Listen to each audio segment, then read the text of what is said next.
What's going on, guys? It's Greg here, aka NYPrepper.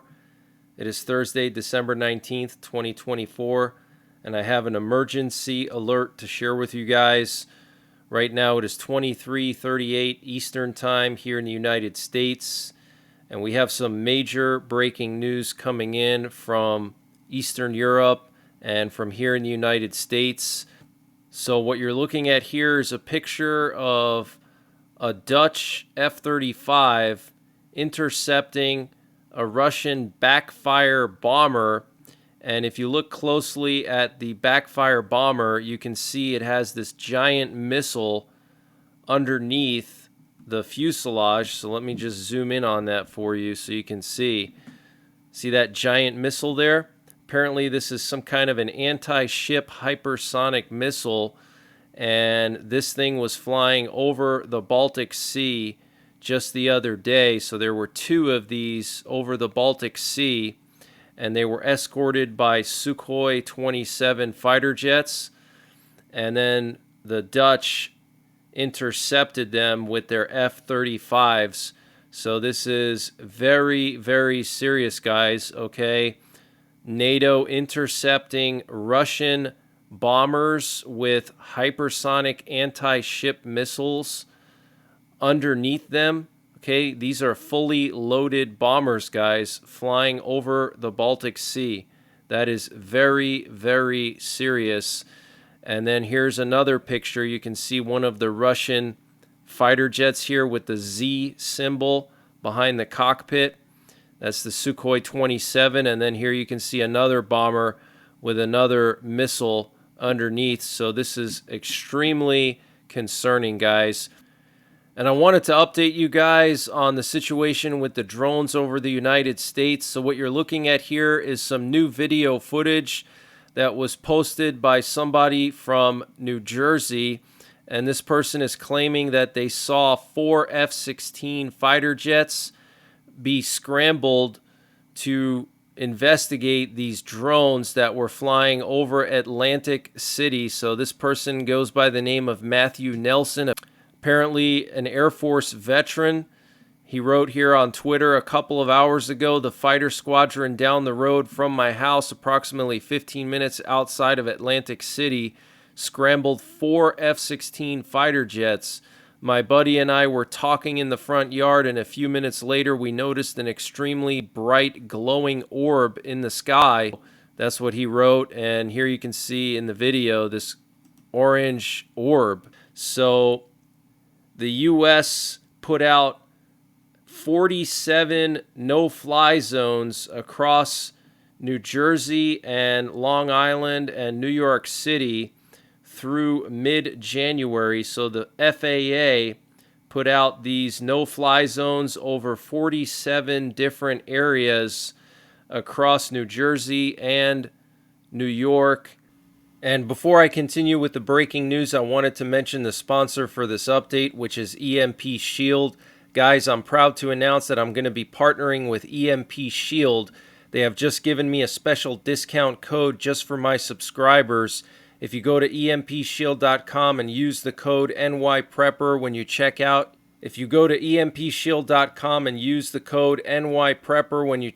you'll get 15% off your entire order.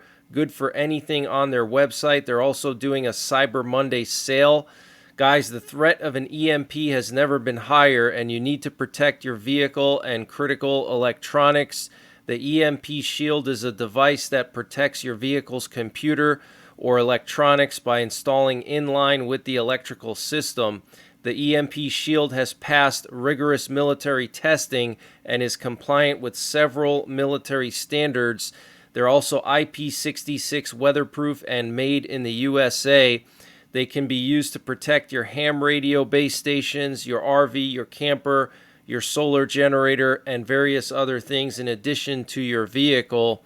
So go to empshield.com, use the discount code NYPrepper to get 15% off, and the link and the discount code are in the description below this video. And I've spent the last 2 hours looking at every single one of these NOTAMs and figuring out what exactly is located in these NOTAMs, okay? So a NOTAM is a notice to airmen. Typically, it's like a no-fly zone. So these NOTAMs in particular are for drone operators. You cannot fly a drone into these areas. You see these red circles here? Any one of these red circles you cannot fly your drone into, or it could be shot down. Now, a lot of these red circles are over energy facilities, okay? 47 of them. I spent about 2 hours going through each one. Most of these are substations, but there are some pretty important facilities here in these NOTAMs. So let me just read off some of these facilities that I found. We have the Salem Nuclear Power Plant.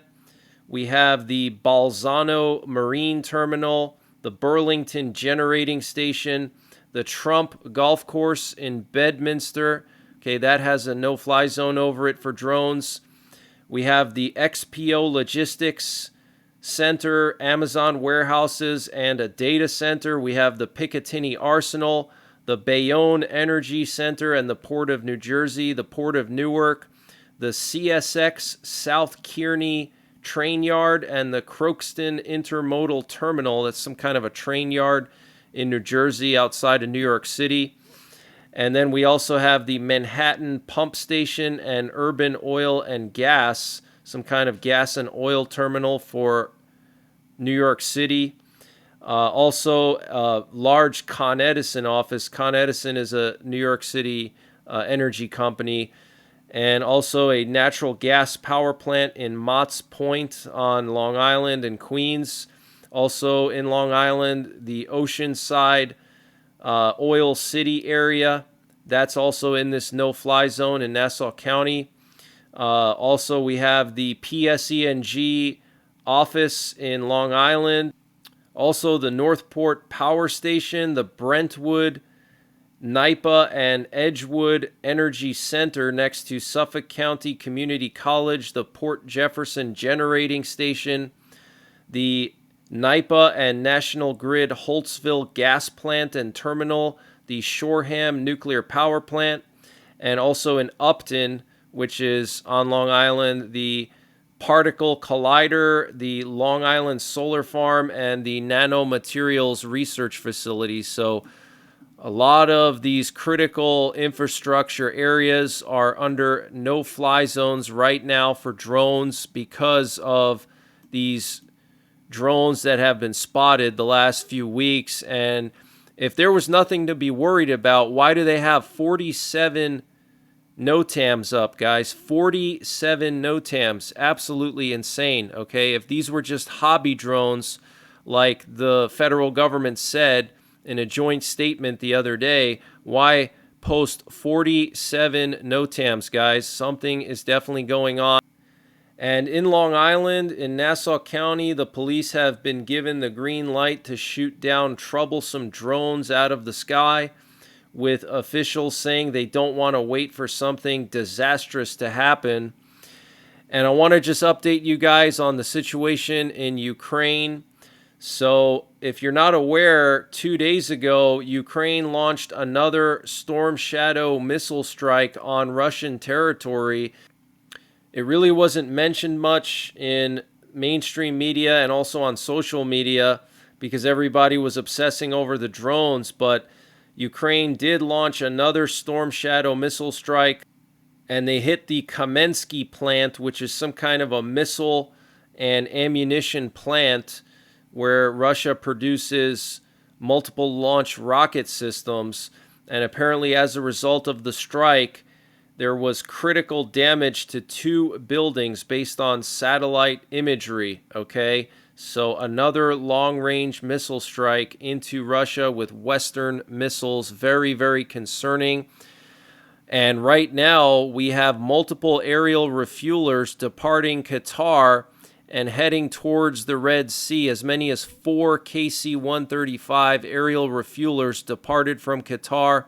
And you can see they're heading towards the Red Sea. So potentially we could see some strikes on Yemen in the coming hours. Potentially Israel, the United States, the UK, and other allies may conduct a massive strike on Yemen. Remember, yesterday, Yemen launched another ballistic missile at Israel right at Tel Aviv, and the missile was intercepted right over Tel Aviv, with the missile fragments landing on Tel Aviv, destroying a bunch of buildings, okay?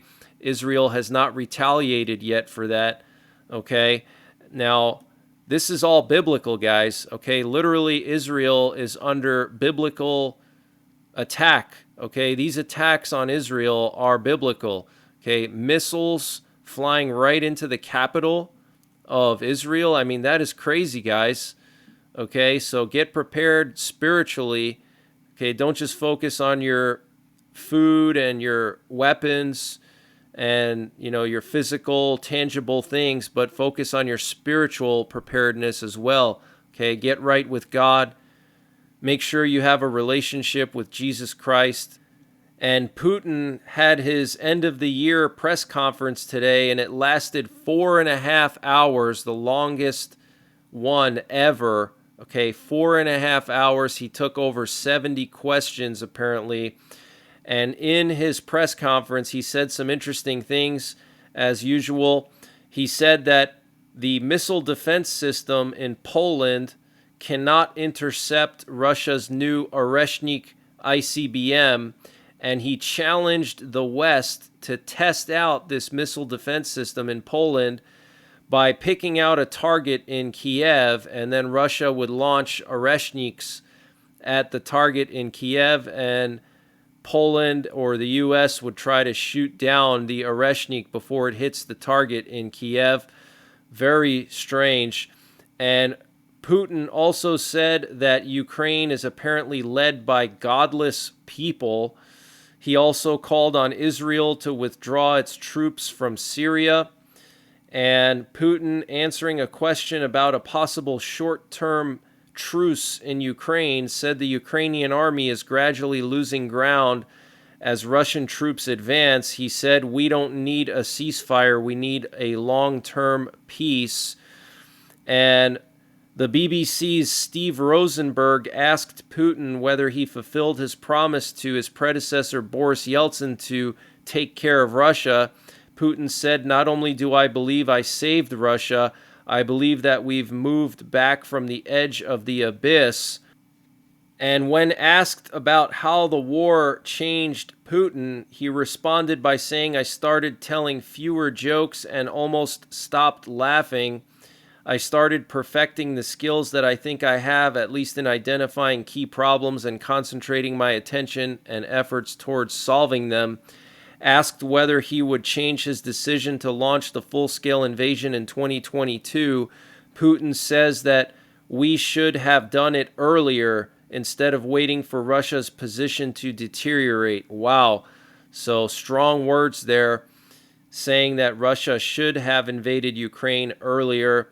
And he also said that he would like to meet more often with his friends and people close to him, among whom he listed former German Chancellor Helmut Kohl, French President Jacques Chirac, and Italian Prime Minister Silvio Berlusconi.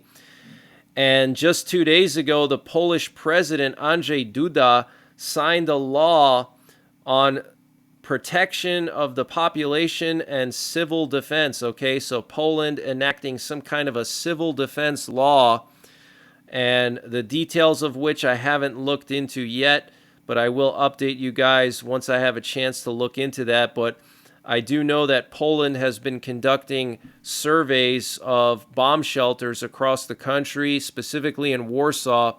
They've been trying to identify old bomb shelters from when Poland was part of the Warsaw Pact, and also any kind of buildings or underground structures that could also function as a bomb shelter or fallout shelter. And so this is very serious, guys, okay? For Poland to enact a civil defense law and start doing surveys of bomb shelters, I mean, you know, that's serious, okay? Poland has a lot of bomb shelters left over from the Cold War when they were part of the Warsaw Pact. They had an extensive network of bomb shelters, much like Russia did and a lot of the Eastern Bloc countries. in preparation for a full-blown war with NATO. And Russia apparently was hit by ATACMS missiles originally sold to South Korea, marking another escalation in the war in Ukraine. And the reason we know that is based on the serial numbers on some of the ATACMS fragments belong to a purchase contract for South Korea. So potentially some of these ATACMS missiles might have originated from South Korea. South Korea might have given Ukraine ATACMS missiles. Wow. So here you can see the missile fragments, and according to the serial numbers here, these ATACMS were from South Korea. Okay, very, very serious. And we have some new footage coming out showing over a dozen North Korean self-propelled artillery, the Koksan self-propelled artillery, being transported into Russia. So here's the video of the North Korean self-propelled artillery going into Russia. This is absolutely huge news, guys. You see how this is slowly escalating into a world war? We have North Korea fighting in Ukraine. We have South Korea getting involved now. We have talk of NATO forces being deployed into Ukraine. This is huge, guys. This is escalating by the day. And the president of Ukraine, Volodymyr Zelensky, said that Ukraine will not allow the continued transit of Russian gas to Europe once the contract ends at the end of this year. We will not allow them to earn additional billions on our blood. Any country in the world that seeks to obtain something cheap from Russia will ultimately become 100% dependent on them. This is their policy. Therefore, we will not transit Russian gas. So this is going to further piss off Vladimir Putin, who's already pissed off. And earlier this evening, we had some interesting activity over the United States. We had a nuclear war command and control plane off the coast of California. We also had a combat scent plane airborne over the Midwest, which is a very rare plane to see up in the air. There's only 2 of these in the Air Force. They're high-priority reconnaissance planes that collect intelligence and send it directly to the president. We also had an aerial refueler off the coast of Virginia for some reason. It was looping off the coast of Virginia. And then last night we had some interesting reconnaissance activity along the border of Moldova.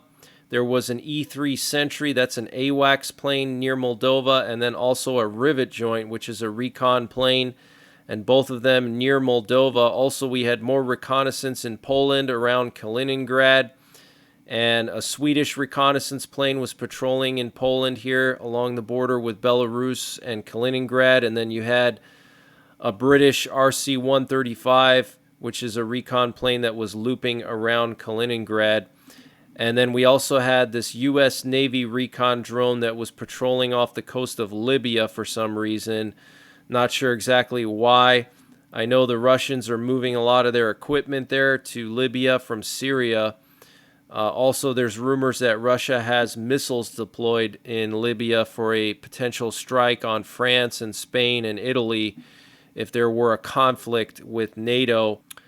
But that's the latest breaking news that I have. I will be back tomorrow with more breaking news. Check out my 24/7 live stream for continuing coverage throughout the day. I always pop in and out of the 24/7 stream, so you might see me in there. If not, I'll see you on the next one. Take care, God bless, and don't forget the 3 Ps. Prepare, practice, and persevere.